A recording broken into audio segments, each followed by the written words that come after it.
Speaking of conflict and fighting, since you left office, the number of global conflicts has skyrocketed. And I know Khabib talked to you about it quickly when you spoke with him.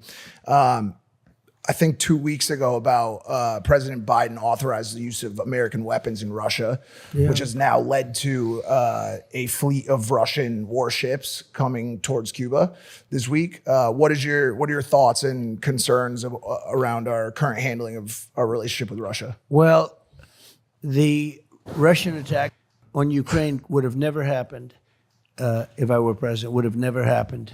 It's just a shame. So many dead people. You look at just the soldiers, it's 500,000 soldiers between the both countries. But so many dead people, so many towns and villages and buildings and magnificent culture just being wiped out. You okay over there? Stuff's falling over. Sounds good. Nice book, by the way. Nice book. We'll get to that. That's his book about overcoming drug addiction. It's a bestseller about the opiate epidemic, which we'll talk about. Wow, that's a great topic because it's so sad to see what's happening. So bad. But it's a shame because it never would have happened. And it didn't happen during my 4 years. It didn't happen. It wouldn't have happened. I got along very well with Putin. I got along with Zelensky. But it wouldn't have happened. And October 7th would have never happened. And inflation would have never happened, and the withdrawal, the kind of withdrawal, we were getting out of Afghanistan with dignity and strength, but to get out the way, I think it was the most embarrassing day in the history of our country. And I actually think that the way Afghanistan worked, I think that when Putin looked at that, he said, wow, let's go in. And you know who else looked at it? President Xi of China. And he is looking at Taiwan and he's drooling. He's drooling over Taiwan. And so something could happen there. We've lost a lot of respect. They're laughing at us all over the world, and that wasn't happening 4 years ago. And with you back in office, you think we'll get that respect back? Yeah, we'll get it back. What's your relationship like with Vladimir Putin? I think very good, but I was tough with him. I ended the pipeline. He built, it's called Nord Stream 2. Nobody ever heard of Nord Stream 2 until I got involved. And it was the biggest project ever done in Russia. I mean, this was a pipeline that was going to supply oil and gas to all over Europe, Germany in particular. And I said, what are you doing? Why are you doing this to Germany? I said, we're defending you under NATO and you're paying billions of dollars a month to Russia? You mean we're defending you and you're giving, the people we're defending you from, we're giving you the defense, but you're giving them money at massive amounts? Probably the biggest project, most important, one of the most important projects they've ever done. I ended it. It was dead. It was gone. And then this guy comes in and he approves it, but he kills Keystone, the Keystone XL. Yep. So it's sad. But Putin said to me, it's the biggest thing. You ended it. You ended the pipeline. He said, they all say you and I are friendly, but I'd hate to see you as an enemy.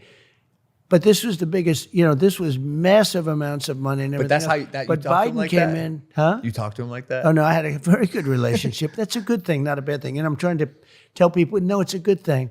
They've got, I would give you the exact number, but they gave a lot, just under 2,000 nuclear weapons, and we do also. And when you have nuclear weapons, and even if you don't have nuclear weapons, getting along is good, but be the tough one, be the smart one, get along is good. I tell the press all the time, no, the fact that I get along with Kim Jong-un, North Korea. That's crazy. President Xi. That's crazy. It's all good stuff getting along, but nobody ever took money out of China like me. I took hundreds of billions of dollars out in the form of tariffs and taxes. No other president took not 10 cents. And, China built their military because of the United States. The United States was giving them hundreds of billions of dollars a year in excess flow. Nobody's ever seen anything like it. But we took out hundreds of billions of dollars from China, and I still got along with President Xi until COVID. That was a breaking point. But no, but he was a guy that I respected. He liked me, and I liked him. That's a good thing, not a bad thing. The press says, "Oh, isn't it?" You say, "Yeah, he's a leader. He's a smart guy." They say, "Smart man." They say, "Oh, Trump said he was smart." He leads 1.4 billion people. It's a little bit on the smart side.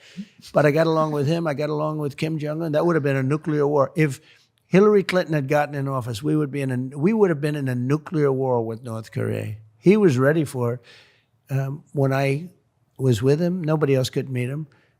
All of a sudden, the dam broke, and we started talking a little bit. We got together, as you know, twice. Got along very well, but we were in no danger from them, and we were in serious danger before I got there. I'm telling you, you would have had a nuclear war if Hillary Clinton got in. I'm so curious, like what this conversation with really powerful world leaders looks like behind closed doors. Like, is it candid, or do you exercise grace, or you talk like boys? Everyone's different. No, but everyone's different. It's like when you're talking to people, when you're doing interviews with people, when you're fighting people, they're all different. You know, you fight them a different way, you talk to them a different way, but everyone's different. But I had very good relationships with everyone. The funny thing is I got along with the tough ones much better than I got along with the weak ones. You had some real weak ones too. I didn't get along with them as well. It's strange. Must be a personality defect. It's probably a good thing. Huh? It's probably a good thing that you get along with I get along with the tough leaders ones. of the largest countries. You know, there's a very tough one, Viktor Orban, and he's the prime minister of Hungary. And he said that the reason the world is blowing up because Trump isn't president. When Trump was there, everybody respected Trump. He said was afraid of Trump. I don't want to use that term because that's, you know, I don't want to say, oh, they were afraid, like a child would say. But they respected me. But he said everyone listened to Trump. They were afraid of Trump. They couldn't figure Trump out, and they all listened. And they did listen. And we had no wars. We had no nothing. I defeated ISIS, got rid of the biggest terrorists ever, maybe, just about ever.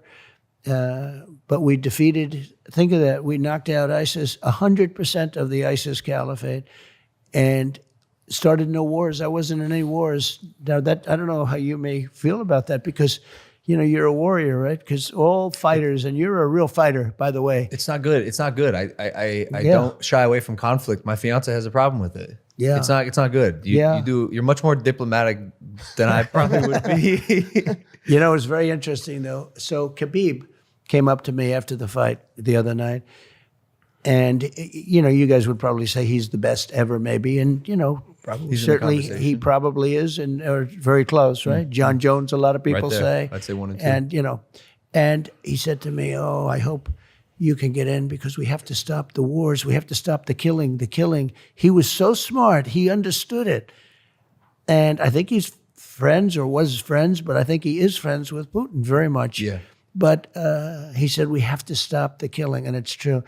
And I think I'd have that war stopped. If I was president-elect, right after the election, if I win, I will get that war stopped. I'll get it stopped fast before I get to office, if it's not stopped before then. Talking about Russia, Ukraine. I'm talking about Russia, Ukraine. We'll get it stopped. On the so flip many side, people are being killed. Far more people are being killed.